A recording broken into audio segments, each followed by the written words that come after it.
ह्याच्या घरी पित नाही, लय दरिद्री. श्रीमंत माणसं लय हलकट, हे फक्त कडक कपड्यानं झाकून जातात, नाही तर लय भांगार. हे फक्त मोठ्याच हे बनवून झाकून जात, नाही तर हे घरी चहा नाही पिती. हे सकाळी झाकेल पुढं, आणि चहा काय मोठ्याचा पितात काही, गरीबाचा, सुताराचा, गावंड्याचा. जे इटाराचा जात्यात त्यांचा चहा पिते. अशी दरिद्री बसा त्या खुर्चीवर, आणि मग ते सुतार गावंडी फुगीर राहते. ते 300 रुपये रोजाचे माणसं. दादा चहा घ्या द्या.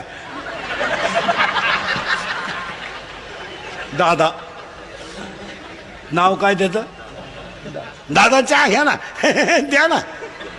आणि चहा प्याता प्याता दादा म्हणतो, थोरल्या मुलांना आपल्या JCB घेतला का, आला तुला खड्डा घ्यायला घेतला का घेतला तुला JCB. दरिद्र तुला चहाला पैसे नाही.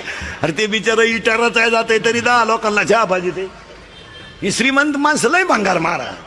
हे फक्त अति पैशावाले असल्यामुळं आपण त्यांना काही म्हणत नाही ना, तर त्यांना भेजे काय हे अडपटच येते. फक्त लक्ष्मी त्यांच्या घरात असल्यामुळे आपण म्हणतो हे वांग काय आहे त्यांच्याकडे. आजही तुम्ही गरीबाच्या घरात जा, ही आमची शेतकऱ्याची बाई आहे, 3 मुळ्या ऊसाच्या तुडी ती बादलीभर धुणं धुती, आणि 10 लिटर म्हशीचं दूध काढी ती.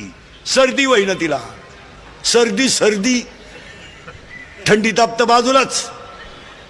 सर्दी झाली तर ती लगेच कोरा चहा पितीन, मोकळी झाली. याची लिफ्टनं वर जाती, लिफ्टनं खाली येते. मणक्यात गॅप, डोळ्याला अंधाऱ्या त्या. अगं तू जगती तरी का आला, जर त्यालाही मोकळं करीना तोही गुंतून ठेवला, त्यालाही दुसरी करता येईन, तोही उलथानं काय करते त्याला. याड पडलं. आजही शेतकऱ्याच्या घरात जा, 15 माणसाचा स्वयंपाक 15 मिनिटात, पिठलं भाकर पण दणकून. हे श्रीमंत हलकट माणसं मोजी त्या.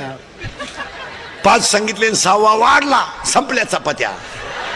आणि त्याची बायको म्हणती निवांत जेवा, ताटल्या खाता का निवांत जेवा. शेतकऱ्याच्या घरात अजून आरुळी देऊन